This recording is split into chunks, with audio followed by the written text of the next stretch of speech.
E eu vou falar hoje, também eu acho que nessa perspectiva histórica, dos enfrentamentos do crítico de processo, né? Agora, num olhar mais afastado, todos os enfrentamentos que nós, os críticos, né, que temos nos dedicado aos estudos de processo de criação, o que nós temos enfrentado. Então, eu falo dessa minha experiência que começou em 1990, né, quando foi a minha defesa de doutorado. A primeira coisa que eu queria apontar é essa relação com os artistas. Sempre nós observamos uma compreensão muito grande por parte dos artistas da importância dessa pesquisa. Então, eu sempre lembro de que o Murray Lewis, aquele coreógrafo e bailarino, ele diz que quanta arte tem nos ensaios. Então, acredito que o artista percebe quanta arte tem em todos esses processos, então a importância da gente acompanhar.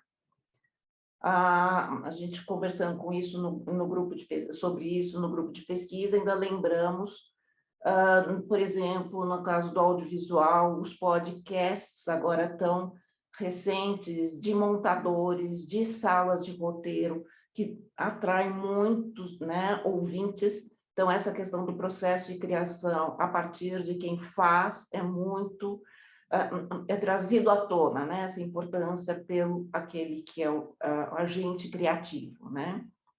E um outro aspecto que fica bastante claro dessa importância do artista, que o artista dá, é a continuidade que nós temos dessas interações com os artistas estudados, e eu tomo o Loyola, o Roberto Alencar, o Evaldo Moncarzel, só para citar alguns exemplos de artistas que foram por nós estudados e que a gente continua com essas interações, com essas interlocuções, que eu acho que é mais uma marca dessa compreensão da importância da pesquisa.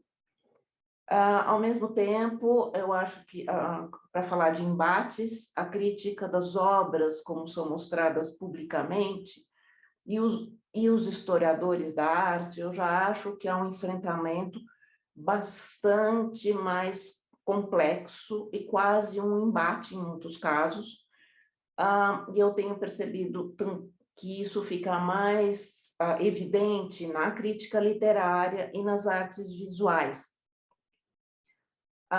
dizendo sempre aquilo, mas nós sempre fizemos isso a gente já ouviu o Cirilo também aqui, que já participou de tantos e tantos, né, congressos de poética, já ouvimos tanto isso, historiador da arte e crítico dizendo que faz tudo isso que nós fazemos, e nós sabemos que tem as nossas especificidades.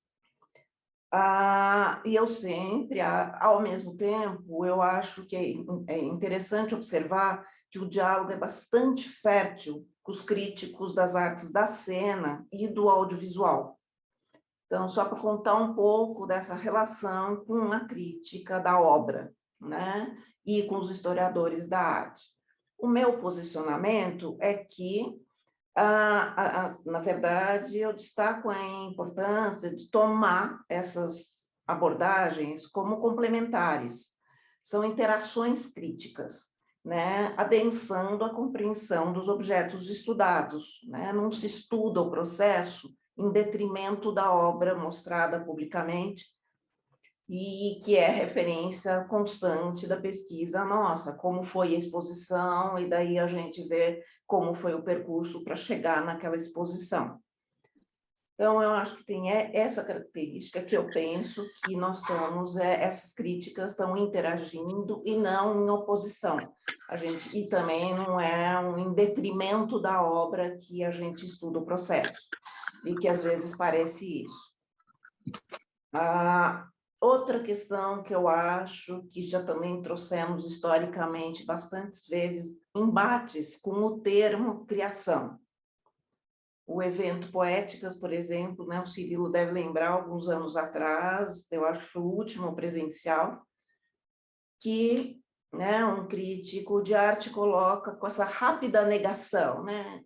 Não tem criação. A palavra não é boa, criação não sai do nada, e a gente mostra de volta que todas as nossas reflexões, todos os documentos que a gente estuda dão materialidade para essas camadas, essas pesquisas, essas escolhas, os critérios, erros, acaso, o que dá, obviamente, nos afasta totalmente de uma visão de criação que sai do nada. Mas a gente vê que, às vezes, é um embate com a palavra, não é, porque criação é isso, então a pessoa acredita, pois que criação sai do nada, mas nós não estamos dizendo isso, e, ao mesmo tempo, passam para outra palavra, colocam outra palavra como invenção. Sem o... Agora, o meu ponto que eu defendo é que tem que ver qual é o conceito que nós estamos lidando e não a palavra, e não o termo. Nós não estamos lidando com uma troca de termos, mas para dizer que conceito pode até ser que, né, que a gente possa usar em comum essa invenção, mas com um conceito por baixo e não uma troca de palavras. Isso é uma coisa bastante, um embate bastante sério. Ao mesmo tempo, eu também acompanhei essas diferentes posturas dos artistas e dos documentos que vocês nos dão. Eu falo aqui com a Luíse, com o Cirilo, com o Edson, enfim. E eu vou usar os escritores para eu falar um pouco disso, né? Olhar um pouco ao longo do tempo. Eu acho que o pesquisador ele tem que ter uma escuta para compreender essas diferentes posturas dos artistas, né? Ao falar de seus processos, ter uma escuta para entender o que ele quer dizer, né? Com essas afirmações. Eu vou dar exemplo só para não ficar abstrato, né? Então, eu pego nessa meu histórico da literatura, o Loyola, o Luiz Rufato e o Carrascosa, que são estudos mais recentes. Por exemplo, no caso do... É interessante observar, já de uma maneira geral, que há uma diversidade de registros e documentos e de projetos literários, e de modos de falar e de tornar seus processos públicos. Nós temos que estar, né, bastante cientes que há as suas especificidades como sujeitos, como eles se mostram publicamente e falam desses processos. Mas uma coisa é certa, discutir arte sob o ponto de vista de ser um movimento criador é observar que a obra consiste, agora citando o Calvino, em uma cadeia infinita de agregação de ideias. Isso é, uma série infinita de aproximações para atingi-las, e eu ainda complemento um ambiente de incerteza. E a gente percebe que os documentos que a gente estuda registram, em muitos casos, essas tomadas de decisão que engendram essas novas formas, abrindo, voltando a uma citação do Calvino, uma fresta para o funcionamento da imaginação e para o mecanismo de desenvolvimento do pensamento do artista. Eu só estou dizendo que, de uma maneira geral, a pesquisa sempre mostrou essas camadas, essas tomadas de decisão, né, todas essas formas, que é isso que o Calvino fala, que é conseguir ver essa, né, nós estamos colocando por esses documentos, esse funcionamento da imaginação. Pegando os escritores estudados, a pesquisa do Loyola começou em 80, nesse contexto, no meu contexto de insatisfação diante do ensino de redação em língua estrangeira do terceiro grau. E eu buscando como se escrevia de verdade, tentando me afastar da artificialidade dos livros didáticos. Daí o Loyola me cedeu uma grande quantidade e diversidade de documentos, diários, anotações, rascunhos, mapas, fotografias e jornais, trazendo o que é à tona? As camadas, justamente, que eu falei dessa escritura, com pesquisas, enfrentamento de erro, testagem de hipóteses literárias, reflexões sobre a busca em questão.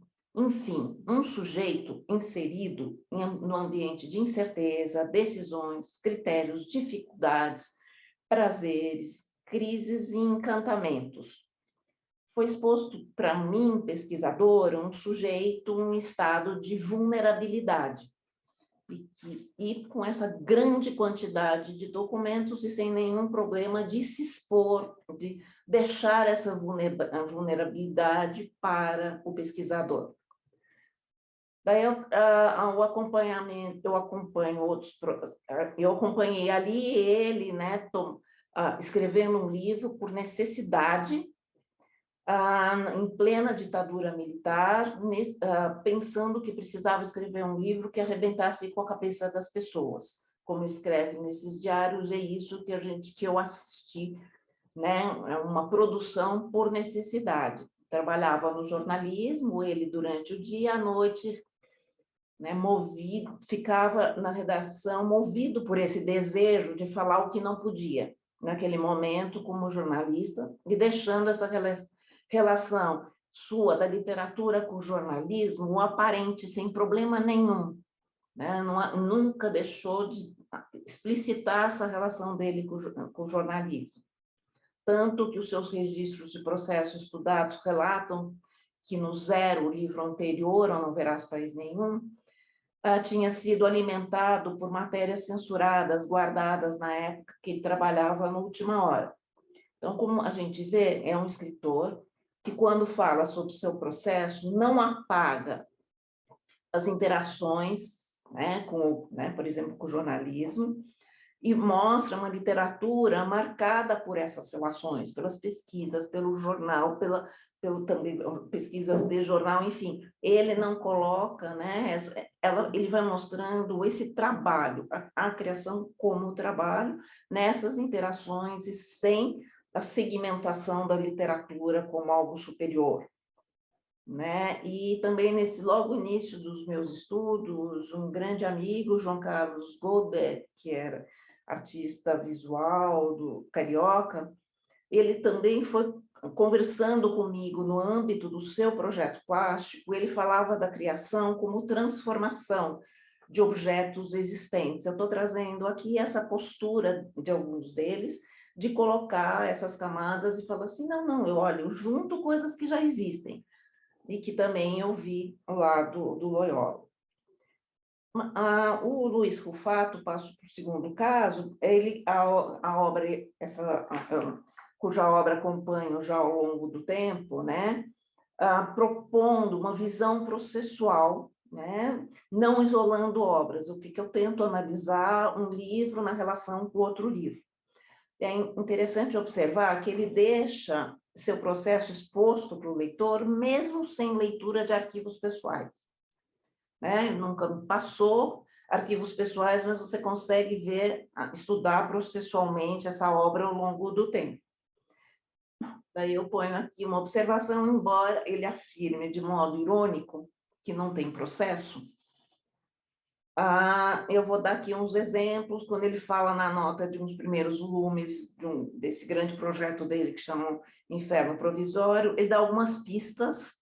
Ele diz assim, esse volume reúne 6 histórias de um outro livro dele e 2 de outro livro, né? Então, ele coloca já na explicação sobre o livro, ele já traz à tona esse processo, sem, né, dizendo que não tem processo. O processo pode ser estudado nessa comparação dos livros publicados anteriormente e as novas formas publicadas nesses primeiros volumes do Inverno Provisório. E se a gente observa com foco no seu processo de criação, há aproveitamento dessas outras narrativas com alterações substanciais na experimentação formal. Eu já fiz esse estudo, já fiz essa comparação, então eu estou deixando que ele diz que não tem processo e, ao mesmo tempo, deixo à tona, né, nas obras mostradas publicamente, né, na literatura publicadas.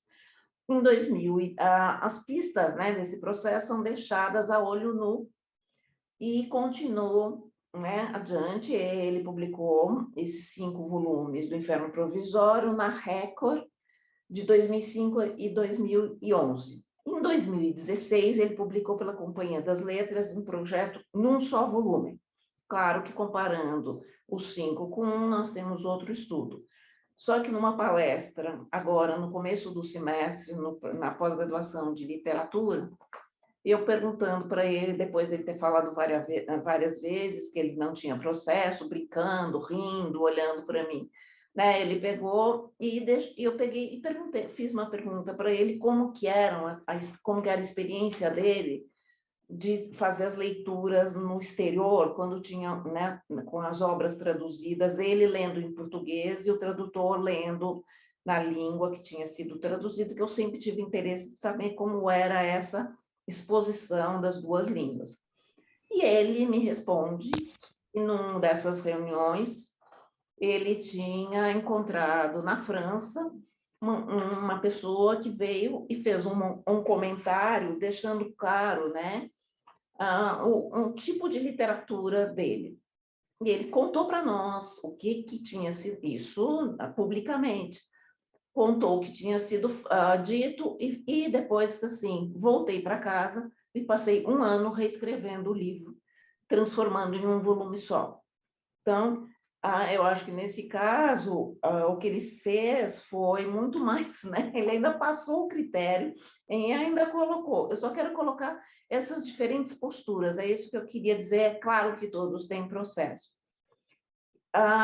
E passo pelo meu último exemplo, que é do Carrascosa, que eu acompanho essa criação, que já acompanha esses estudos há um tempo, e que é publicitário e é professor, né, na área de comunicação, né, em duas universidades aqui em São Paulo.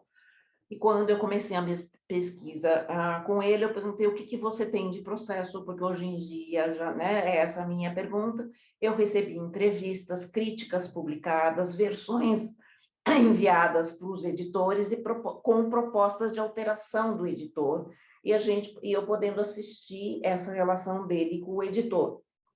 Então, eu estou vivendo né, as práticas comunicativas, ele me mostrando esse processo pela relação com o outro, né, que é das entrevistas, que é né, também das críticas e dessa relação com o editor. Então, e me leva ao processo do escritor para uma equipe que chega na editora.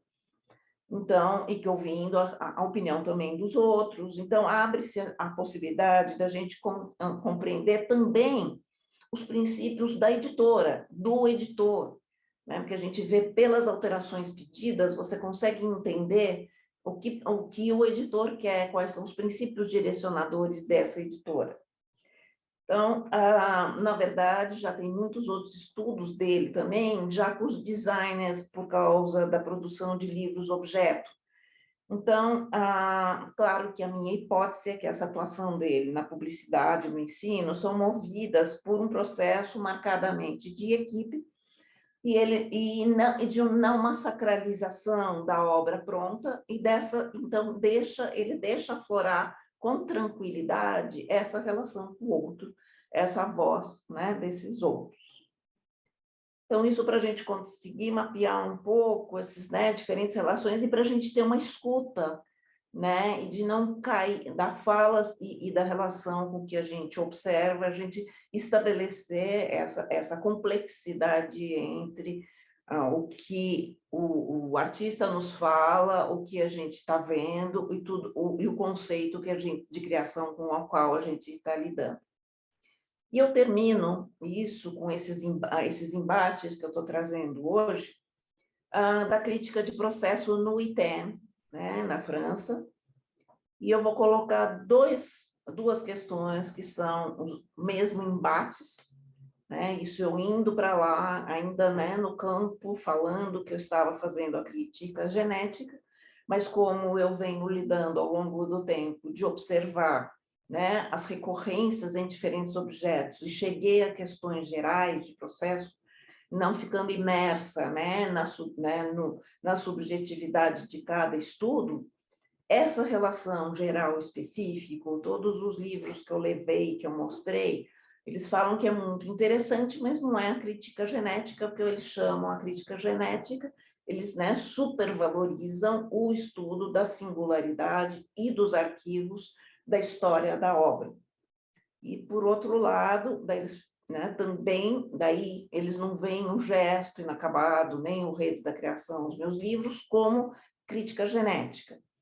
Então, e daí, ao mesmo tempo, eu entrei, né, na última vez que eu fui para lá, no seminário de Gênese Cinematográfica, falei das faixas comentadas, dos DVDs, e eles falaram, nossa, muito interessante, mas não é a crítica genética, porque é oral, e foi depois que o filme estreou. E daí tem esses embates teóricos, porque eu fiz a apresentação lá mesmo, e que eles acharam que era um hipercaso, né? um caso super importante de crítica genética, quando eu levei o estudo dos diários do Daniel Senise, e que ele comentava do mesmo jeito que na faixa comentada, né, acontece, comentava exposições anteriores. E eles não colocaram em dúvida, porque estava dentro do que é caderno de artista que entra no campo crítica genética. Então, só para vocês entenderem esses embates e que me levaram a falar, por isso, encontrar o outro termo, que é a crítica de processo, para dialogar de uma maneira, falar assim, por que eu estou fazendo essa diferença? Porque eles estão colocando que o que está sendo feito não entra no termo que eles abarcam, né, que eles deram, que eles batizaram, enfim, tudo como crítica genética. Então, era isso que eu queria trazer. Eu acho que são coisas de uma história, né? Eu estou trazendo aqui uma história de muitos anos dessa pesquisa, de congressos acompanhando, né? Então, já vivi outros embates que não eram tão meus, né, no começo, mas agora eu acho que esses são os que eu posso contar para vocês e para a gente falar deles, simplesmente. Então, muito obrigada. Oi, Cecília, obrigado aí. Eu acho que não sai aqui, né, quando eu falo. Mas vocês estão me ouvindo. Bom, obrigado por trazer esses assuntos tão complexos, mas eu quero aproveitar e comentar também complexo no sentido de que tem uma complexidade quando a gente aborda a questão da criação, né? E a gente daqui a pouco vai ter, acho que uma conversa geral, mas quero fazer só um comentário de que ontem nós lembramos também com muitas saudades da Malene, que foi comentado aqui, e eu também quero corrigir a informalidade da minha abertura, lembrando que você é professora titular da PUC São Paulo. Ah, isso não tem problema.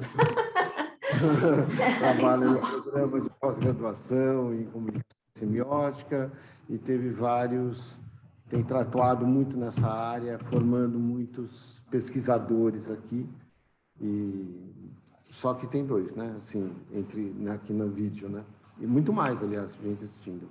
Mas é isso.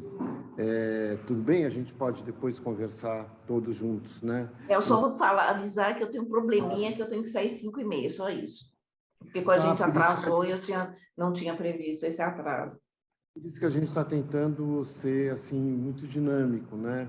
Então, aí eu vou passar a palavra para a Luíse, que é professora titular também do Instituto de Artes da Unicamp e tem feito um trabalho artístico muito grande e profundo, e ela vai falar um pouco do trabalho dela, trazendo também uma visão de uma artista que também é uma teórica. Ela pediu para eu passar aqui para vocês verem um dos livros que ela vai comentar. Então,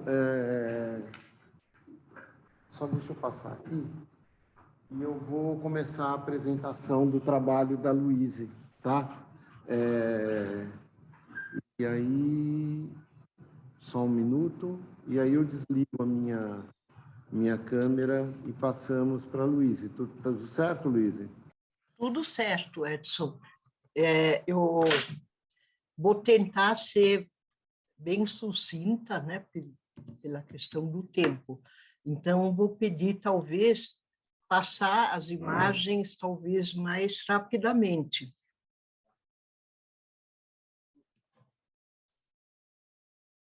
Não está ouvindo? Não sei. Ixi.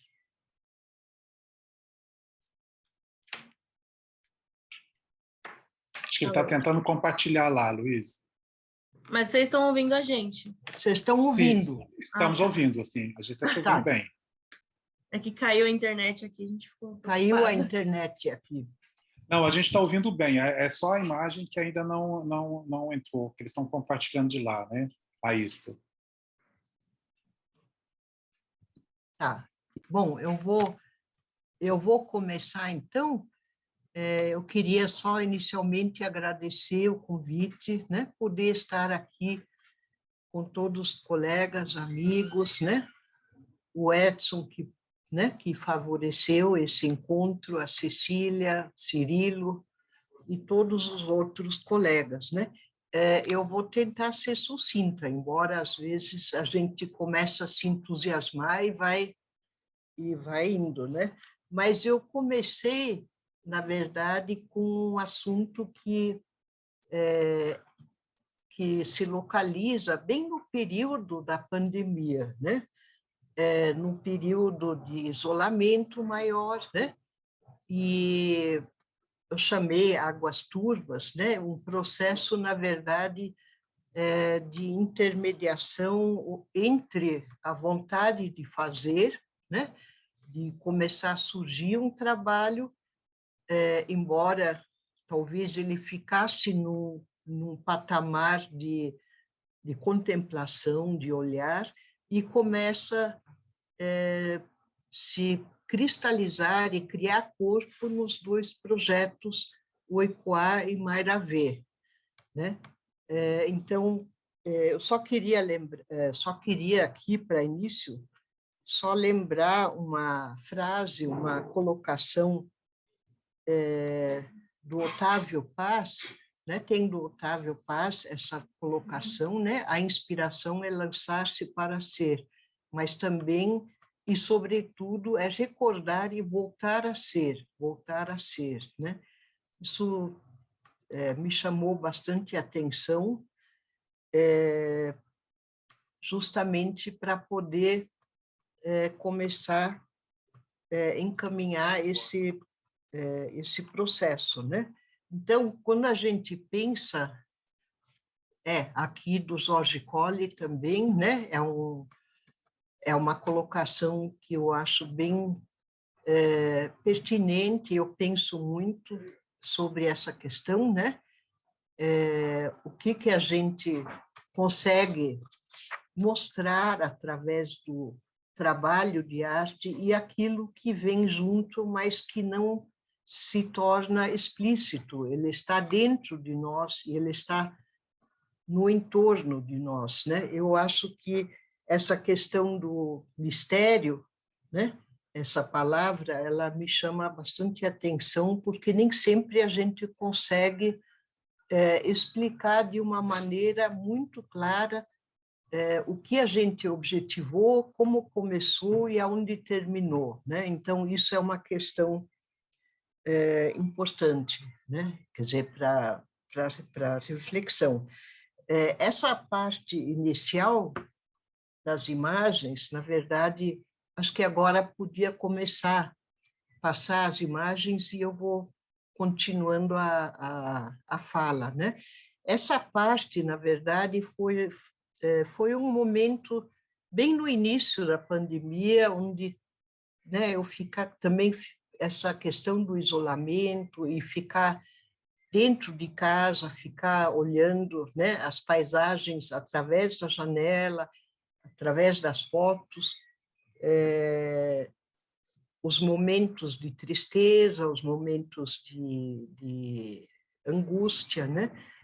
Eu retomei um trabalho que eu já tinha feito num outro momento, mas eu retomei diferente. Eu coloquei algumas imagens em vasilhames, algumas fotos em vasilhames de água, e ficava durante 1, 2, 3, 4 dias, ficava observando o que estava acontecendo, né? E aí eu percebi, na verdade, que a imagem fotográfica começava a descascar, as películas começaram a descascar e viravam verdadeiras peles, né? Do azul, do vermelho, do amarelo, do preto, né? E aí eu ficava, na verdade, eu ficava apenas observando e também ficando atenta quando eu queria retirar a imagem da fotografia do vasilhame. Não são fotografias feitas com câmeras especiais, isso aí é uma documentação com celular, né? Mas tinha muito fortemente essa questão da passagem, né? Do tempo que estava transcorrendo, e eu estava assim, na verdade, eu sentia que eu estava num momento querendo retomar um trabalho gráfico, um trabalho de livros, mas eu não estava, na verdade, naquele momento sabendo como, né? Então, essas etapas eu considero como etapas do trabalho que, na verdade, nem sempre o artista mostra para os outros, porque são quase formas de pensamentos com imagens, né? Mas não obrigatoriamente elas são no sentido de um trabalho definitivo, elas vão acontecendo e ajudam a gente pensar, né? Nas imagens, nos sonhos, nas coisas que a gente gostaria de retomar, né? E, ao mesmo tempo, também esse sentimento de estar aprisionado, né? Estar preso dentro de um vasilhame e observar o que estava acontecendo. Eu acho que aqui pode passar rapidamente para chegar no primeiro projeto, que chama o Ecoá. O Ecoá significa, na linguagem guarani, significa vida, né? Esse trabalho desse livro, ele começou também, ele foi concluído em 2021. Ele começou a acontecer exatamente nesse ano, começo de 21, final de 2020. O que eu acho importante aqui, colocar como um ponto de partida, são imagens que ficaram impregnadas, né? Imagens que eu olhava nos jornais, né? Fogueiras, incêndios, né? As matas queimando. E uma outra imagem que veio muito fortemente foi um dia que eu estava no centro da cidade e, de repente, o céu ficou negro. Começou a vir uma nuvem escura, não ficou negro absoluto, mas assim, ele ficou escuro o céu. E eu entrei em pânico. E aí depois me falaram, não, eram talvez queimadas, fumaça que vinha das queimadas de Mato Grosso. Então, esse estopim, na verdade, começou a instigar o trabalho que eu queria fazer com gravura, né? Mas como eu estava nessa etapa de isolamento, eu estava em casa, tinha poucos recursos, também não tinha como ir para o ateliê constantemente. Eu resolvi trabalhar com um recurso mais direto, Luiz, talvez mais simples. Não, esquece. Está ouvindo? Tô sim, pode continuar. Que era o molde recortado, a forma recortada, né? Então, a gente, na serigrafia, a gente fala também o poçoar, né?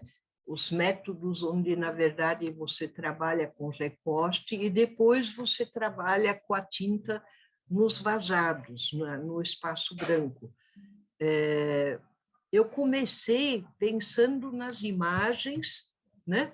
Eu comecei a pensar as imagens. Eu não tinha um roteiro ainda na cabeça, né? E isso acho que é uma coisa que é importante colocar, que o roteiro começou a se organizar na medida que o trabalho vai acontecendo. Claro, eu fiz alguns rascunhos, eu fiz estudos de plantas, de fotos de insetos, de animais, né? E aqui eu só tenho uma consideração que é assim, a importância do desenho, né? Eu desenhava as ideias todas, né? Vamos dizer, os anteprojetos, e aí eu comecei a trabalhar com o guache. Guache, esponja, pincel chato. E assim, na medida que eu comecei a trabalhar as primeiras etapas de cor, eu vi que o guache não era de boa qualidade, era um guache escolar. Então, às vezes, a cor não saía exatamente como eu queria. Então, isso levou o quê? A repensar a cor, trabalhar com outras sobreposições, com mais cores, né? E não tinha texto ainda. No início, eram só as imagens que contavam uma narrativa que começava com o fogo, né?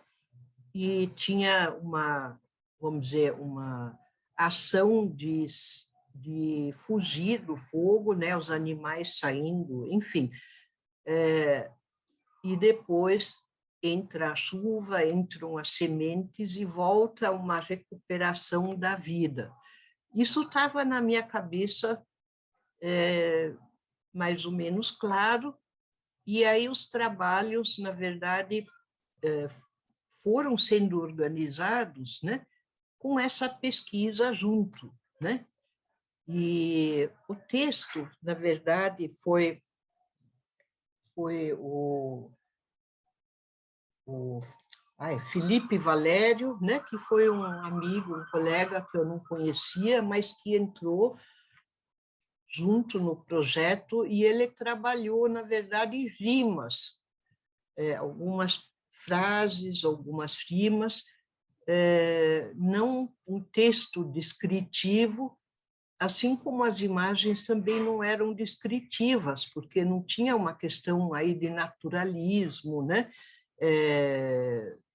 Eu sentia a necessidade de trabalhar com essa liberdade, mas o Valério pegou muito o espírito do trabalho e começou a incorporar essa parte gráfica, né? A linguagem indígena, né, Guarani, ela foi uma terceira etapa, porque foi apresentada uma professora de línguas indígenas e ela tinha 2 alunos da língua Guarani que começaram a traduzir algumas palavras na língua Guarani, e aí no final do livro tinha um pequeno índice de algumas palavras, né? Também, na verdade, isso tudo foi entrando no projeto, né? E assim, eu estou mostrando um pouco esse caminho, né? Que, na verdade, no começo, eu não tinha nem ideia onde ia terminar esse trabalho, eu só percebia que tinha o ponto de partida, né? E que eu, na verdade, tinha que pensar como isso terminaria na minha cabeça, né? Então, esse livro foi editado, né? O Zeco, da editora O Zé, acabou editando esse livro, e aí, no outro projeto, que vem em seguida, né? O Mairavê, é um trabalho que, não sei se tem imagens aí? Não? Tem imagem, sim. A gente só teve um probleminha aqui, mas estamos voltando. Tem imagens.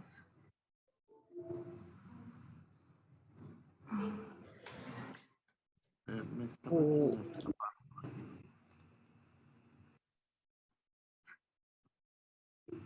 Não mexe na mesa.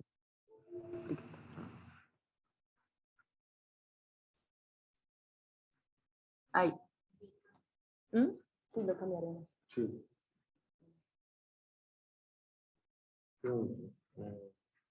Pode continuar. Pronto. Tá, não, aqui são imagens ainda do livro aberto, né? Com as 2 páginas, onde você começa, na verdade, a elaboração do livro, né? Do volume do livro. O livro, o outro projeto, que chama Mayra V, ele é um livro que não foi editado ainda, ele está em processo, né? Ele está caminhando, e ele tem um percurso muito diferente, né? Ele, na verdade, ele começa com um texto, né? Com um texto que foi escrito por um líder, né? Indígena, que pegou, que descreve, né? A trajetória ai, meu Deus, da vida familiar, que foi retirada do local nativo e foram levados para o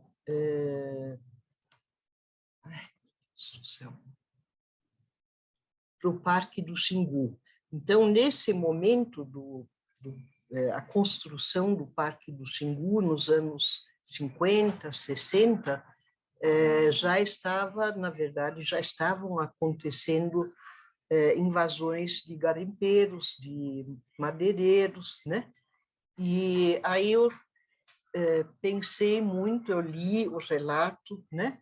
Fiquei bastante comovida com o relato, porque tinha uma situação também de uma trajetória que começa no passado, mas, ao mesmo tempo, ela tem uma contemporaneidade muito grande. Comecei também com pesquisas, né? Eu tenho um livro que é justamente a estruturação do Parque Xingu. Eu comecei a recortar silhuetas, né? As formas, e comecei a trabalhar, pensar no trabalho da sombra e da luz. Então, eu acho que isso talvez também vem de toda a vivência da gravura, né? Luz, sombra, né? A figura branca é o recorte, a figura do fundo é a sombra, né? Claro que aqui, nesse momento, o que vocês estão vendo são apenas estudos, não é o trabalho definitivo pronto. Aliás, é um projeto bastante trabalhoso, porque colocar essas figuras em pé, encontrar o ângulo certo da projeção da luz, né? Muitas vezes ficava desfocado uma área, às vezes até caía um pedaço do recorte, né? Então, foram primeiros ensaios, aqui que eu estou mostrando, mas que foram fundamentais para poder pensar a continuação desse trabalho, porque enquanto fazia os recortes, eu não tinha nenhuma ideia como isso ficaria depois com a lâmpada, com a luz, né, com a projeção. E quando eu passei a trabalhar a projeção, eu percebi que muitas coisas tinham que ser reestruturados, reelaborados, né? Que não estavam dando certo. Eu tentei pensar algumas figuras com isopor para ficar de pé, pedaço de isopor, palitos. Nossa, foi um trabalho realmente bastante grande, né? Eu refiz essas figuras, comecei a refazer essas figuras, né? Aqui mostra um pouco, né, o processo do trabalho, né? A máquina fotográfica, né? Encontrar o ângulo, encontrar a posição, né? Eu trabalhei inicialmente com uma amiga, né? Orientanda, a Lígia Minami, que me ajudou a fazer essas primeiras imagens, e aí eu percebi vários detalhes que antes não estavam tão nítidos para mim, né? mas que foram etapas fundamentais, senão eu não conseguiria retomar essa parte do trabalho, né? E aí depois eu, quer dizer, na verdade, comecei a pensar também os detalhes de cor, né? Como poderia introduzir algum detalhe de cor ou não, né? Porque com as silhuetas, com os recortes, eu podia, na verdade, acrescentar algum detalhe de papel com transparência, né? E aí eu comecei a procurar e pesquisar quais esses papéis que, na verdade, dão melhor visibilidade para a transparência, no caso, né? Bom, todo esse processo pode passar. Todo esse processo ele demorou bastante. Não posso dizer que isso foi rápido. Na verdade, ele está caminhando.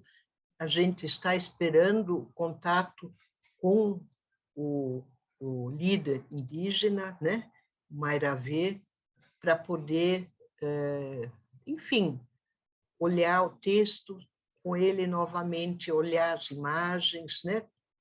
Então, é um trabalho que, na verdade, começa no sentido de contrário, né? Não começa com as imagens, começa com o texto. Agora, de qualquer maneira, várias dúvidas me passaram na cabeça, né? Eu estou interpretando esse texto, né? Mas eu tenho que ter liberdade também de pensar em como eu vou resolver essa visibilidade. Não pegar soluções prontas, né, que existem, e também não pensar que eu vou fazer o trabalho exatamente igual uma outra pessoa faria. Então, esses momentos são momentos onde você fica oscilando, você tem dúvidas, você acha que de repente não vai dar certo, etc. Mas eu acho que tem uma coisa que eu acho fundamental nesses dois trabalhos, né? O Oikoá, o Mairavê, que é o quanto a temática, o trabalho, né? Junto com as imagens, o quanto ele se torna importante, né? Para o artista, para a pessoa que vai trabalhar junto com esse material, porque se não tiver essa sintonia, né, o trabalho fica superficial, vai ficar uma solução mais fácil, talvez, mas esses desafios, eu acho que fazem parte, né? Fazem parte e têm que ser concretizados, né? Então, essa parte do afeto, né?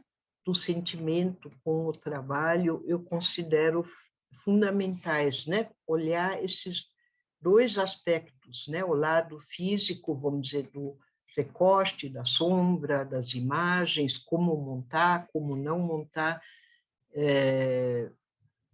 e, por outro lado, o que isso significa, o que isso passa como mensagem, como lição de vida, como um diálogo com uma outra pessoa, né? Então, eu acho que era isso que eu queria trazer. Eu acho que eu já estou no tempo, não sei. Acho que eu já estou no tempo, né? 23 minutos? Tá, então, Edson, eu acho que eu vou parar aqui. Não, tá tudo certo. É que eu estava mudo aqui, tentando ligar para falar para você que está tudo certo. Acho que se você achou que era essa a sua informação, sua apresentação, eu acho que a gente pode passar para o Cirilo, né? E depois Sim. para uma conversa geral, certo? Certo. Então, acho que é isso. Deixa eu só parar aqui essa apresentação. Então, Acho que viram. Digo isso daqui. Stop share. Pronto. Agora, Deu certo. Pronto. Estava pensando. Bom, então, tudo bem, Luiz? Podemos passar? Tudo bem. Tá Bom, ótimo. Tá só ótimo. falando rapidamente, né? A professora Aparecida José Cirilo, ele é professor também titular, se eu não me engano, né, Cirilo? Sim. Uhum. Universidade Federal do Espírito Santo, e ele fez seu doutorado na PUC com a Cecília Salles, e ele organiza um evento importantíssimo aí, chamado Poéticas Visuais, né? Para o pessoal de artes é fundamental, que deve estar acontecendo por agora, hein? Ele também está bem ocupado aí na organização desse evento e vai falar um pouco agora para a gente sobre o trabalho dele. Tem uma apresentação, Cirilo? Ou você vai apresentar daí? Tem apresentação. Eu não consegui fazer daqui, porque eu não tenho hábito com o Zoom, aí os meninos vão fazer a partir daí. Aí, enquanto sobe a apresentação, quero agradecer, Edson, essas palavras, assim, o Poéticas, assim, ele nasceu também quase que junto com esse novo nome do próprio encontro da gente, da PCG, né? Então, foi um desdobramento do que a gente fazia sobre o processo de criação, né? Cecília, né? Desde o doutorado, nunca mais larguei a Cecília, a gente tem trabalhado muito junto, e toda a equipe que vem junto com a Cecília. É o prazer de estar aí com a Luísa também nesse momento, né? E a todos que estão aí assistindo a gente nesse instante. O que é interessante nessa fala, Edson, eu estou aguardando então vocês subirem a apresentação, tá? A Cecília pontuou esse percurso histórico desses fundamentos que levam a gente o próprio conceito da crítica genética, né, todo esse processo que levou, quer dizer, a mudança da APC da Associação de Manuscrito Literário para a PCG, né, ela foi dentro de toda essa corrente que a Cecília falou, dessa ampliação do próprio conceito de manuscrito, né, aí depois datiloscrito, e aí o que a gente fala de digitaloscrito, será como é que ficaria? E, de fato, acho que a Cecília traz, com essa perspectiva da própria ideia do documento de processo, né, efetivamente questões que vão efetivamente ampliar, e aí, de fato, a crítica de processo começa a ser o nome que vai conseguir responder um pouco mais a essas questões todas que a gente vem trabalhando.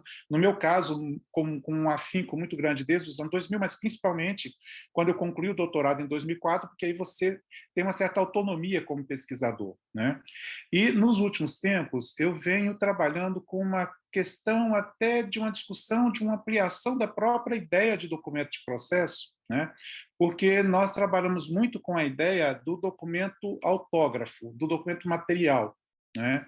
E há um tempo eu tenho insistido que a cultura é um documento de processo.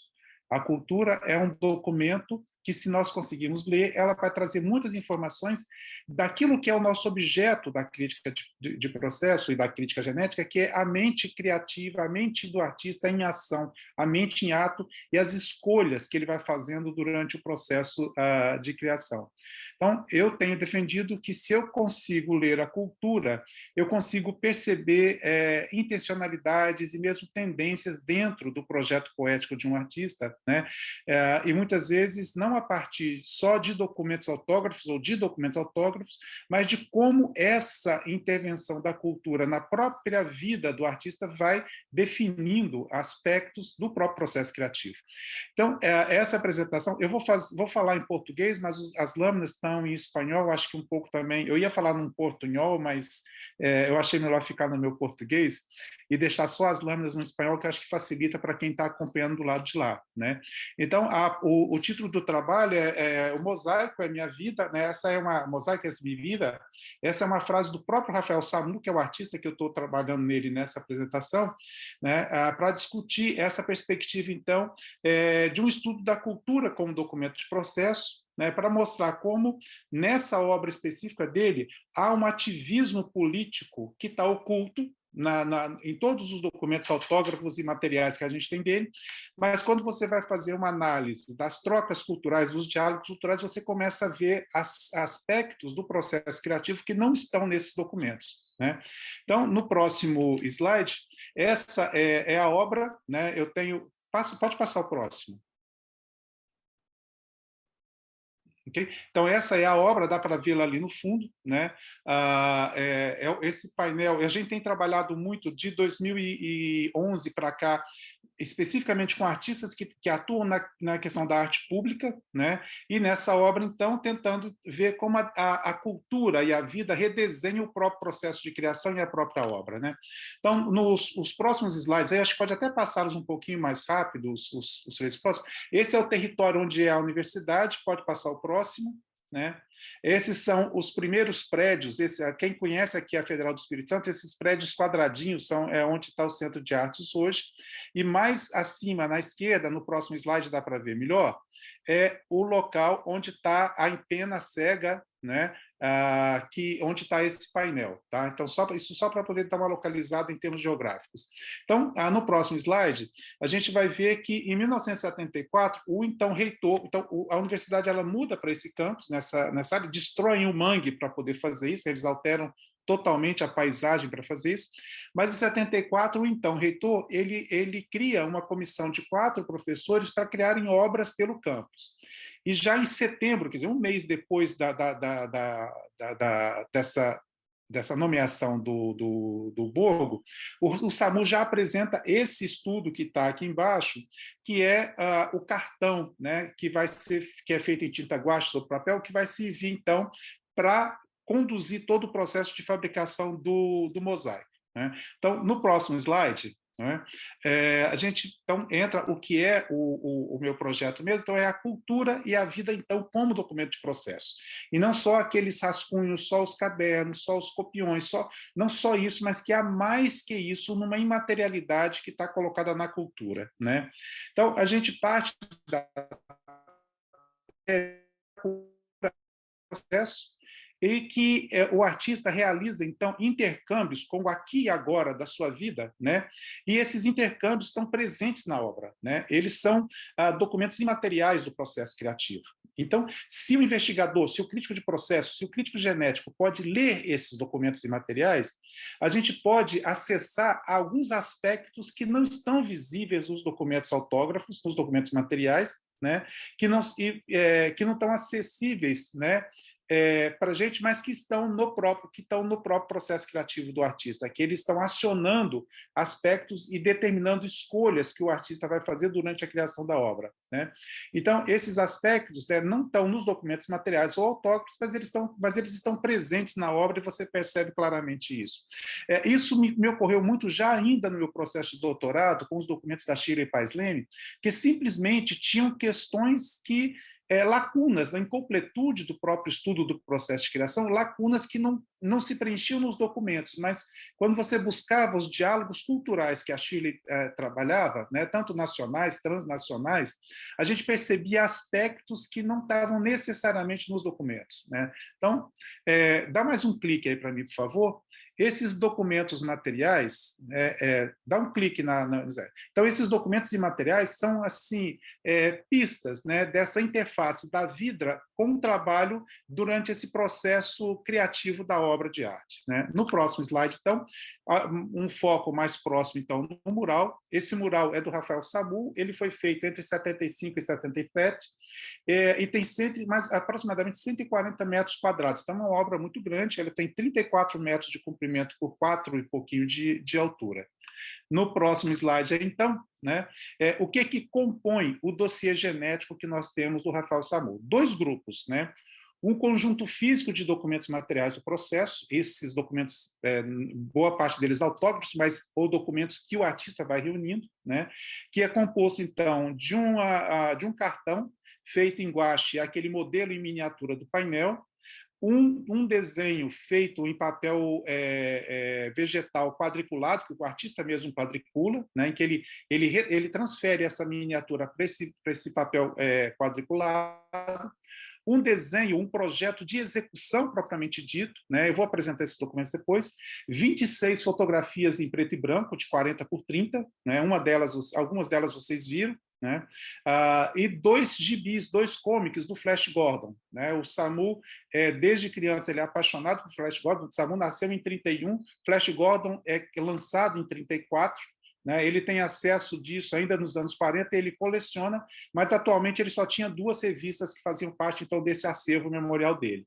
E o que a gente chama então de documentos, esse outro conjunto, que são documentos imateriais, que são então aspectos da cultura, né, do contexto do próprio artista, da vida dele em São Paulo e depois no Espírito Santo, as origens do artista no leste europeu. Ele é filho de pais do leste europeu que saem do Brasil, vêm para o Brasil fugidos da guerra e do domínio soviético na Europa Oriental, né? Então ele já vem de uma diáspora, de uma separação, assim, de uma carga política muito forte, né?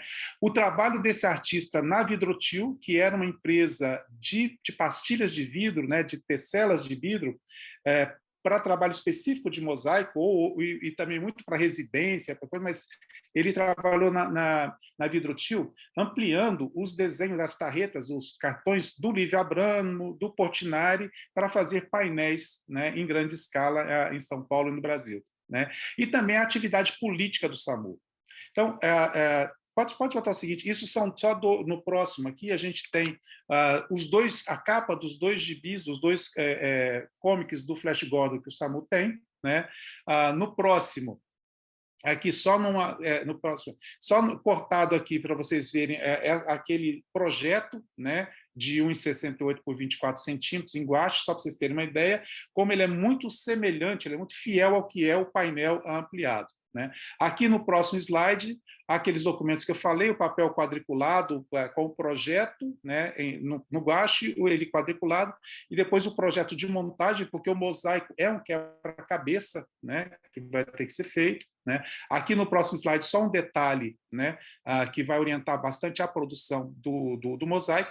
E no próximo slide, né, tem uma figura central, né, nesse painel, que é né, de pelo longo, né, que segura o microscópio. Então, segundo o artista, esse menino, né, ele estava passando e ele foi, por acaso, ele foi chamado, perguntado se ele queria fazer essa fotografia. Ele fez essa fotografia, foi polarizada. No próximo slide, a gente até encontrou... pode passar no próximo, por favor. Então, não, volta um pouquinho. Aqui. Então, não, o próximo, aí. Então, esse é a imagem dele no painel, daquela fotografia polarizada, como ela se torna parte do painel, e essa fotografia desse senhor maior aqui, mais velho aqui, é exatamente esse menino, né, que nós conseguimos localizá-lo, e a gente tem alguns depoimentos também sobre isso, né? O interessante disso é pensar que esse rapaz que foi chamado, né, esse senhor que está aqui, ele estava entrando na universidade em 74 para o curso de engenharia civil, né?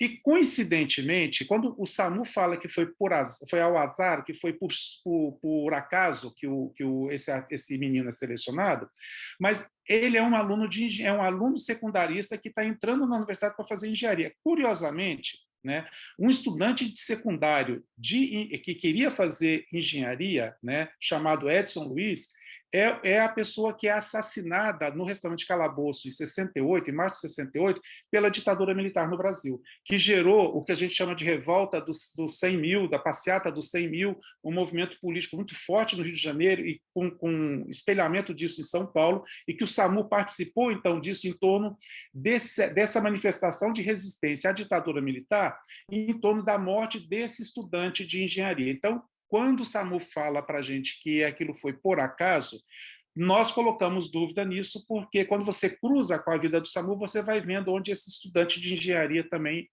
vai aparecer. Então, os próximos slides, vou passar bem rápido, é a montagem, então, do painel, tá? O próprio rapaz aqui, né? o jovem. No slide seguinte, o retrato do astronauta, nesse caso, é uma homenagem que ele faz ao Neil Armstrong, né? E esse primeiro homem que pisa na Lua. Tá? Então, esse processo de confecção, de partitura das pastilhas. No próximo, né? Também essa outra figura do astronauta e da Apollo 11, essa representação dessa viagem espacial à Lua no final dos anos 60. Né? No próximo slide, né? Esse processo de Então, terminou-se de montar as partes e, seguindo aquele mapa quadriculado de de execução que o SAMU faz, isso então vai ser levado para a montagem. Então, as imagens seguintes, né? Então, todas essas fotos fazem parte desse dossiê que nós temos do SAMU. Aí, na próxima imagem, então, as seguintes são imagens dessa montagem, né? No qual a gente pode ver essa figura aqui do Flash Gordon. Aí pode passar a seguinte, né? Vou passar isso mais rápido, que são fotos da montagem, né? O Flash Gordon. E só volta um pouquinho. O Flash Gordon e essa viagem espacial, né? O que era uma ficção. Então, em 1934, a viagem espacial, essa saga espacial do Flash Gordon é uma ficção, né? Mas no final dos anos 60 isso é uma realidade. O homem conseguiu ir ao espaço, conseguiu ir e voltar do espaço, né? Então, é importante a gente ver como esse jogo entre a ficção e a realidade vai se materializando. No próximo slide, né? Mais um pouco, mais 2, 3, aí pode passar de novo, só para vocês verem um pouco desses documentos, essas fotografias que a gente tem. Tá? Aí, pode passar o próximo também. Né? Isso é o painel pronto, então, lá em 1977, quando ele foi inaugurado. Né? Então, o reitor encomenda essa obra, né? O SAMU apresenta um mês depois ele apresenta um projeto para um trabalho de 140 metros quadrados, então a gente percebe claramente que já há uma ideia anterior do SAMU do que precisa ser feito, porque um mês não seria suficiente para toda essa estrutura com que ele faz, com a precisão com que ele faz. A experiência toda dele da Hidrotil também auxilia muito nisso. Né? E aí, no próximo slide, eu me perguntei, quando a gente de posse de toda essa documentação, né? Como um menino, filho do leste europeu, judeu, com pais que são desterrados pela guerra, ele era militante da União Nacional dos Estudantes Secundaristas no Brasil, né? Um movimento tremendo de resistência à ditadura militar, né? E em São da resistência militar. Como é que esse sujeito, com toda essa característica da vida, vai fazer uma obra bucólica em 74? Exatamente em 74. Né? Então, dando mais um toque aí no slide, né?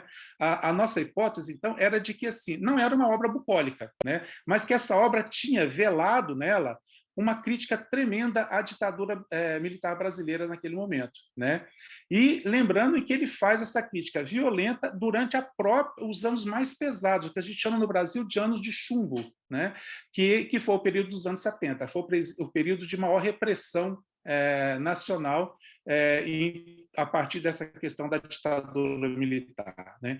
Então, essa é a hipótese, a gente vai, então, buscar elementos para poder, no próximo slide, começar, então, a pensar, né, como ler esses intercâmbios culturais, então, que eu estou falando, a cultura é um documento de processo, como ler isso? Né?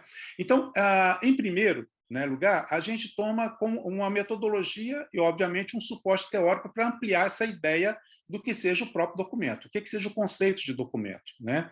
Então, para a gente, né, isso a partir de alguns autores da arquivologia, foi quando eu comecei a trabalhar com o pessoal da arquivologia, né, o que é documento? É tudo aquilo que o investigador, que o pesquisador é capaz de ler e extrair informação dele. Né? E ainda para Paz, que é outra autora da perspectiva da arquivologia, né, o documento consiste nesse registrar informação independente da natureza do suporte que o contém. Né? Então, independente do suporte, se é papel, se é filme, se é vídeo, se é o próprio byte do computador, independente do suporte, o documento, se ele registra uma informação, ele é documento. Né? E se ele é capaz de ser lido, ele é documento. Então, né, pautado nisso, a gente diz que essa imaterialidade da cultura, que é o suporte do que a gente chama de documento, ele também pode ser lido como documento, dentro do conceito de documento na arquivologia. E a gente toma como apoio metodológico, né, a crítica inferencial do Michel Baxandall, e 3 conceitos que são muito importantes para a gente no Michel Baxandall: o conceito de troque, e os conceitos de encargos e diretrizes. Né? Tem também a questão da topofilia do Ifutuan, mas isso é uma questão mais conceitual do que metodológica. Né? No próximo slide, né? Então, qual é o encargo? por que a obra foi feita? O que é o encargo para o Parque Central? É por que o trabalho foi feito. Nesse caso do SAMU, o trabalho foi feito porque o reitor encomendou o trabalho. Então, essa aqui é a portaria que nomeia os quatro artistas em 74, né? Em agosto de 74, em setembro de 74, o SAMU já apresenta um projeto. Então, esse é o encargo. O painel é executado porque o reitor encomenda esse trabalho. Então, a gente parte direto para as diretrizes. As diretrizes, no próximo slide, né? O que são essas diretrizes? As diretrizes, então, é aquilo que se tem que levar em conta, né, quando a gente pensa num determinado objeto. Quando a Luísa estava falando, eu comecei a trabalhar com o guache, mas o guache era escolar, ele não tinha a competência da cor necessária. Então, o artista começa a considerar essas questões para poder fazer a escolha efetiva do material final com que ele vai trabalhar. A gente teve que fazer pesquisa desse acetato que dá essa transparência. Então, as diretrizes são isso, são essas questões que o artista tem que considerar e que ele está considerando enquanto ele está desenvolvendo o processo criativo, que acho que na fala da Luísa hoje isso ficou muito claro, né? Então, nós consideramos, né, esses rasgos, esses traços culturais, então, esses vestígios da cultura. Então, nós consideramos 4 contextos para analisar essa obra do SAMU dentro dessa perspectiva, então, da cultura como documento, para evidenciar que há uma crítica política muito grande em cima daquele painel. Então, se faz na década de 70 um painel com 140 metros quadrados, que é uma crítica à ditadura militar. Né? Isso jogaria o SAMU nos porões da repressão no Brasil claramente. Né? E por que isso não acontece? Né? Então, ele faz isso de uma forma velada. Então, qual é esse contexto pessoal que a gente considera? Então, é o filho de pai refugiado de guerra, o fato dele ser judeu, dele ser ativista político, da paixão dele pelo Flash Gordon, dele morar em São Paulo durante essa crise principal dos primeiros anos da ditadura militar, o fato dele ser mosaicista e gravador, isso vai ter influência também, ele ser militante da UNE, que é esse movimento estudantil, e entre 63 e 66, quer dizer, antes desse período, quando o Centro de Arte está mudando para essa nova universidade, ele foi o primeiro diretor da Escola de Belas Artes. Então, né? Ele é membro do primeiro conselho da nossa universidade. O contexto, então, da própria Escola de Artes, que no Espírito Santo ela origina em 1913, em 1909 ela acaba em 1913, depois ela retoma no final da década de 50, é federalizada em 61, né? E durante a segunda metade dos anos 60, as relações entre a UFES e o governo militar elas são muito amistosas. A gente tem reitores que são muito simpáticos à ditadura militar naquele momento, né? E a universidade acaba se tornando, a nossa universidade, um símbolo dessa intervenção militar, né? E o painel tem como objetivo, então, fazer essa homenagem ao conhecimento, à ciência e à universidade. Essa é a ideia do painel. Né? Tanto que esses campos, o conhecimento, a ciência e a universidade estão naquele painel. Uma outra questão importante é o contexto profissional. Né? O trabalho profissional do SAMU, antes de fazer uma carreira como artista, na própria Vidrotil, trabalhando com aquelas e transportando para painéis murais obras como as de Portinari e as de Lívia Abramo. Né? Então, em painéis de grande formato, que deu para ele conhecimento sobre o material e sobre essa monumentalidade da obra. Né? Uma outra questão, ele conhece, ao trabalhar com o Portinari, ele conhece muito bem a iconografia do Portinari para representar a população, para representar o trabalhador, que é aquelas calças curtas, né, os pantalões curtos e os pés descalços. Então, isso é uma representação dessa questão do povo, do popular, né, dentro da iconografia do Portinari, que a gente vai ver ao longo de toda a obra do SAMU, que isso se repete sempre que ele está falando desse sujeito ribeirinho, desse sujeito de uma classe mais popular. Né? E esse, então, amplo conhecimento dele dos painéis murais. Uma outra questão extremamente importante é o contexto político local e nacional. Então, o contexto da Escola de Artes, né? As tensões da ditadura militar nos anos 64 a 79, a intensificação da repressão na década de 70, né? Os chamados anos de chumbo da ditadura militar, a representação do Exército e a morte do Edson Luiz em 68, que o SAMU acompanhou essa passeata dos 100 mil a partir de São Paulo, né? As guerrilhas do Araguaia e principalmente a guerrilha do Caparaó, que acontece aqui do lado da gente, em 66 e 67. Né? O segundo foco de guerrilha contra a ditadura militar forte foi no Espírito Santo, né? Inclusive capitaneada de longe pelo Leonel Brizola. Né? O totalitarismo do governo Médici e Geisel, né? Nesse final, e a repressão tremenda às universidades nesse período dentro do Brasil.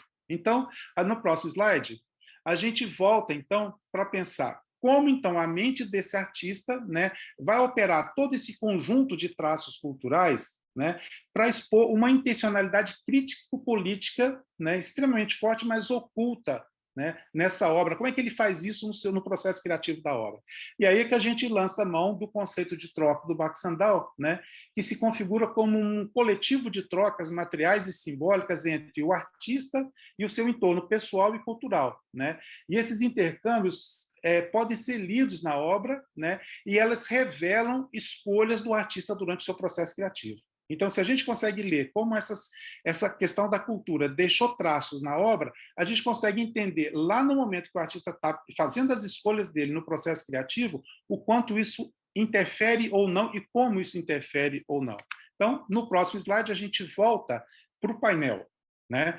E pode dar mais um toque? Então, a gente, primeiramente, dividiu o painel em dois pontos, né? E, a partir disso, mais um toque aí, a gente estabeleceu o lado direito do painel e a esquerda do painel. Mais um toque, por favor.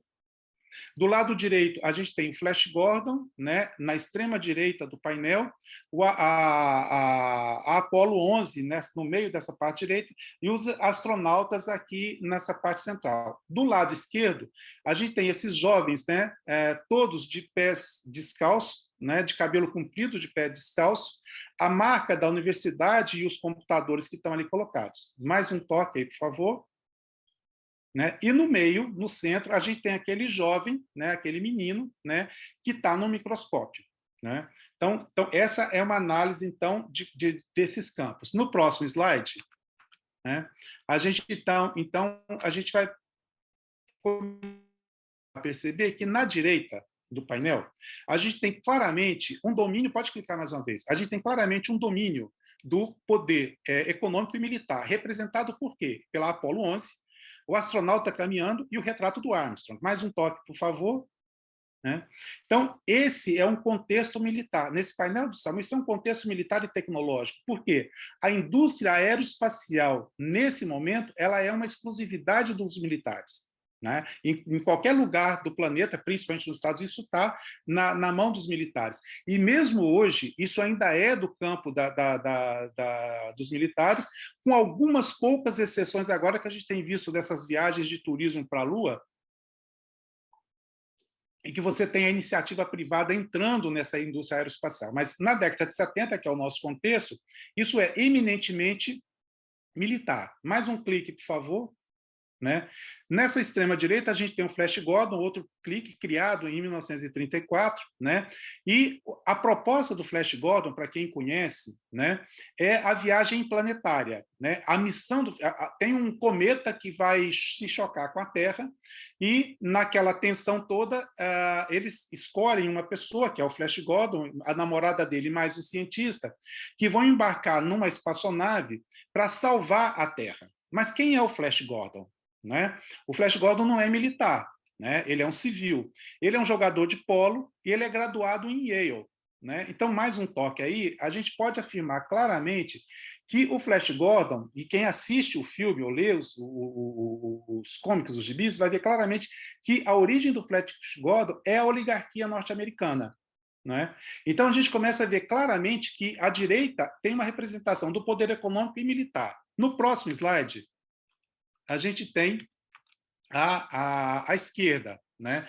Que nós estamos falando que ele discute o poder do conhecimento e o poder de resistência.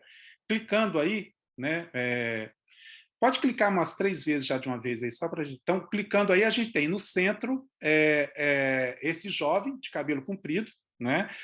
No centro esquerdo, então, a gente tem esses jovens todos de cabelo comprido, homens e mulheres. A distinção do que é mulher e homem você só consegue perceber pelo quadril, não mais pelo cabelo. Lembrando que Eu sou uma criança, eu fui uma criança durante a ditadura militar. Nós usávamos cabelo de militar, cabelo todo raspadinho do lado, todo muito baixinho. Era uma iconografia de jovens de respeito ter o cabelo curto. Então, ter o cabelo comprido era já por si só uma iconografia de rebeldia. Mais que isso, ele traz para esse painel o pé descalço e a calça curta, que é uma iconografia do Portinari para essa coisa do trabalhador. Então, você já percebe claramente que se afasta daquela ideia da oligarquia que está colocada, né? E outra coisa, todos estão de costas para o lado direito do painel. E quem está olhando para um lado está olhando para o lado da esquerda, onde mais 2 cliques aí, por favor. A gente vai ter a universidade, né? Então, a UFES é a sigla de Universidade Federal do Espírito Santo, né? A gente vai ter mais na frente a representação dos computadores e os cartões perfurados de computador dessa década de 70, né? Então, as universidades nos anos 60 e 70, elas são o foco. Ainda hoje, a gente nas universidades está vendo com o governo que a gente tem aí, como as universidades ainda são um centro até hoje de resistência, né, a governos totalitários, né? Seguindo, então, mais um toque aí, por favor. Então, a gente tem, no centro, uma ideia de renovação da ciência. Esse uso do microscópio, os vidros de química, ali das reações químicas, ele poderia ter usado uma imagem que era super comum nesse momento, que era o símbolo da ciência, que era o Einstein. A figura de um velho, até cabeludo, mas um velho e tudo mais. O conhecimento estava ligado. O SAMU desaparece com a ideia de conhecimento e de produção da ciência. Ele usa um homem jovem de cabelo comprido, quer dizer, uma outra antítese ao que é o perfil de jovem da década de 70.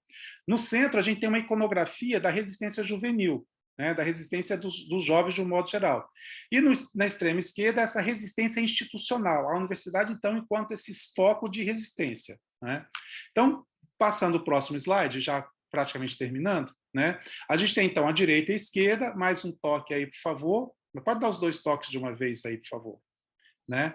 No lado direito, a gente tem a ideia do controle militar e econômico para salvar a humanidade. Essa é a missão do Flash Gordon, né? Salvar a humanidade. Né? E essa proposta de salvar a humanidade do monstro do comunismo é a proposta norte-americana para a América Latina. Todos nós que estamos na América Latina sabemos que isso era a proposta dessa contra-revolução, né, bolivariana que estava acontecendo nas Américas, Che Guevara e tudo mais, como os americanos se lançam contra a América Latina, né, com intervenções militares. A gente tem uma chuva de ditaduras na América Latina, todas orquestradas pelos norte-americanos nesse momento, pelo controle econômico nesse momento. Do lado esquerdo, a gente tem, então, a universidade e o conhecimento como um meio de transformação social, né, e de resistência ao governo militar, né? Mais um toque, por favor, né? Então, a gente vai concluindo, né, que, por mais que essa obra aparentemente tenha um caráter lúdico e estético, que foi o que convenceu o reitor partidário da ditadura militar a aceitar esse projeto como projeto para esse painel, que fazia, então, uma ode à ciência, à universidade e tudo mais, né? Essa obra ela revela uma intencionalidade. Se a gente falar lá de tendências e intencionalidades no projeto poético, essa obra, quando a gente estuda como as questões culturais vão afetando as escolhas que o SAMU vai fazendo, inclusive para desaparecer com a crítica tremenda que ele está fazendo, né?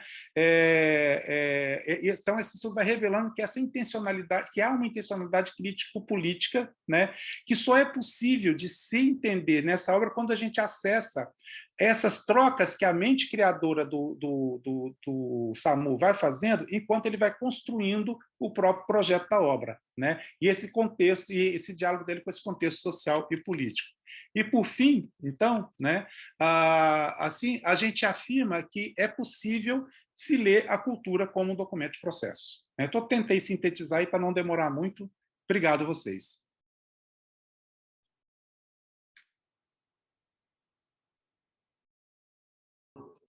Estou abrindo aqui, estou abrindo o vídeo. Obrigado, Cirilo. Obrigado, Cecília e Luiz. A Cecília começou falando da ampliação da ideia de crítica genética inicial, inclusive a dificuldade de retornar isso daí para o grupo originário lá da França, né? e levantou também a questão de algumas pessoas que falam que não tem processo. A Luísa deixou claro que não existe nada sem processo, ela foi processo o tempo todo, né? E o Cirilo trouxe essa ideia de incluir, né, enquanto documento de processo, outras coisas que seriam imateriais. A gente está com o nosso horário bem apertado, mas a gente pode, acho que, abrir para um comentário ou pergunta que vocês tenham, né?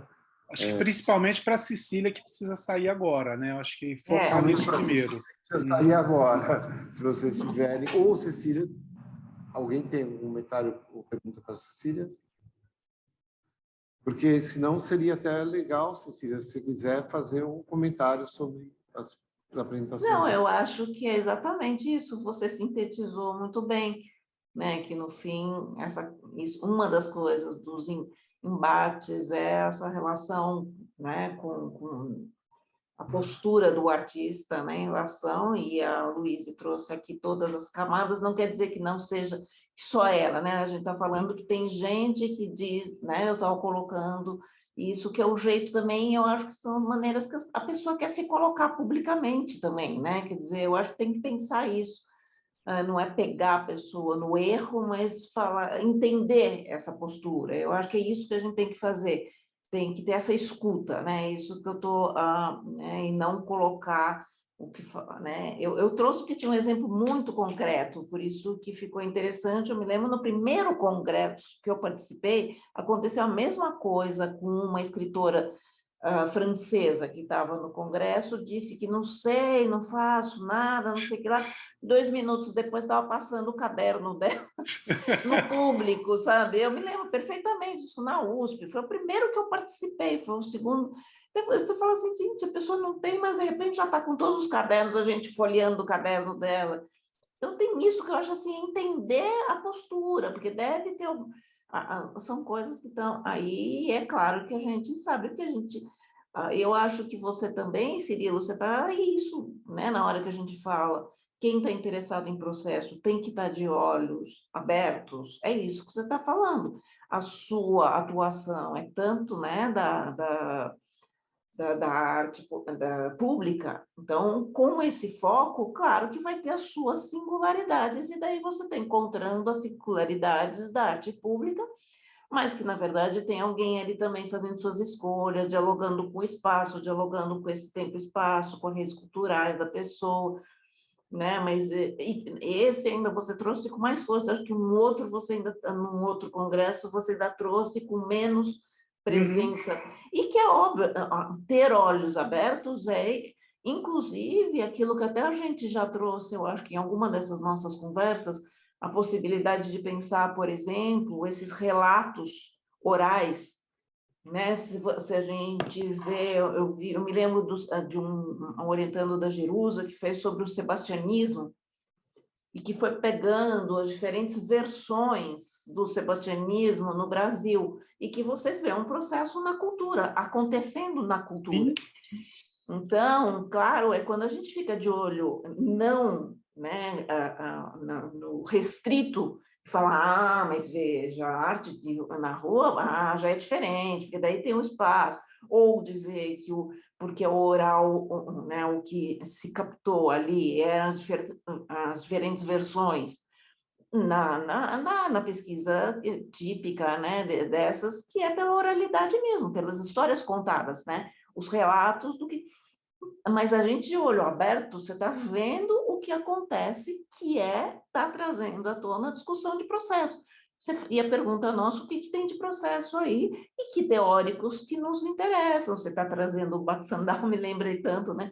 Das nossas primeiras conversas, né? Com a Ângela, né? Quando a Ângela trouxe. E é isso mesmo, tem como. E claro que eu acho que para esse tipo, ainda ele se encaixa mais para esse tipo de discussão da materialidade dessas obras, né? Ele se encaixa mais ainda aqueles conceitos dele, e que podem... E é isso também que é a riqueza dessa abordagem, né? Que quantas teorias podem adensar a parte de leituras, Sim. né? E que não é na restrição, falar, não, mas esse não entra, veja. Não, você está falando dessas redes culturais mesmo, que pessoa, só que com o seu foco da arte, né? E a Luíse nos deu essa linda explicação, né, da pesquisa, de tudo que e dessa incerteza. A minha pergunta para a Luíse é como vai ser as fotografias, vai ser, como que você vai apresentar? Como você tá, é o livro? Via fotografia? Cecília, É. está ouvindo, Cecília? Tô sim, Ah, Luíse. Esse segundo projeto vão ser as fotografias, Ai, olha que interessante. porque fazer assim com recortes ficaria muito, encareceria muito. Existem livros que abrem, tem cenários, né? Mas eu vou trabalhar com a fotografia. Nossa, e que também é mais uma coisa interessante, lindo ali você mostrando, né, sendo fotografado, e daí você vê o recorte da fotografia, né, também. Nossa, muito lindo, Luiz. Nossa, e só mais uma, né, são novas, e essa relação, né, com, enfim, que você está falando, que mais uma vez aquilo que eu falei um pouco aqui do Carrascosa também, você falando dessas interações com essa equipe, né, com quem você trabalhou, né, ainda você mostrando a fotógrafa que trabalha com você nesse projeto, quer dizer, a gente não é dar materialidade para essa equipe que, no fim, é como a gente acabou discutindo, que não existe nenhum processo que seja eminentemente individual, né? Sempre ou você já está nas interações com as suas pesquisas que você trouxe aqui, e depois você ainda aqui você deu materialidade para essa equipe, né? E que tem uma troca, né? Na verdade, né? Também a fotógrafa tem, né, o jeito de olhar, tem a maneira, o Sim, sem dúvida. Luíse, Sim? uma coisa que eu acho muito interessante no seu trabalho, pensando inclusive nisso que eu estou falando, nesse cenário, nesse contexto, né, do trabalho, você começa falando da questão lá da serigrafia, você vai estando, e acho que para quem já fez serigrafia é muito visível, assim, por exemplo, procedimentos que são apresentou, né? A própria ideia do recorte que está ali colocado, né? A tinta e essa relação de presença e de ausência que o recorte vai dar, e mais além disso, o próprio uso do filme de recorte, né? O recorte na serigrafia é feito muito com o filme que vela onde não vai entrar tinta e entra tinta no externo, mas você vai também trazendo a questão da luz, é a luz que atravessa a emulsão serigráfica, que atravessa o filme, né? É que queima e que gera a própria matriz e faz essa revelação. E até, eu não sei se os primeiros testes que você faz de cor, eles são com acetatos para serigrafia, mas é impressionante como essa mente do serígrafo, né, ela conduz muito desse processo inteiro que você apresentou para a gente. Isso é de fato brilhante, assim. Eu acho que valeria, inclusive, vocês tentarem artesanalmente, pelo menos, fazer um livro de artista, um protótipo do que é esse material, porque além de tudo que você apresenta para a gente, as fotografias são muito ricas com isso, né? Mas abrir um livro, mesmo que seja um protótipo só, que de fato fica muito caro fazer toda essa produção, né? Ele acrescenta uma outra perspectiva, que é a ludicidade esse ser tomado de assalto por aquela estrutura, por aquela paisagem que se constrói na sua frente enquanto você abre, né? Que é um pouco disso que você compartilha muito bem nas fotografias. Eu fiquei apaixonado pelo trabalho. Tá lindo, é? Gente, Obrigada, desculpa. Vai lá, Cecília. Desculpa, é meu momento vovó, tenho que buscar as crianças na escola. Tem essa diversidade de papéis agora. Ainda bem que você vive de verdade. Isso é viver de verdade. Esse momento é buscar as crianças na escola. Gente, obrigada, gente. Vai lá, Cecília, beijos. Obrigada, Cecília. Amei te rever.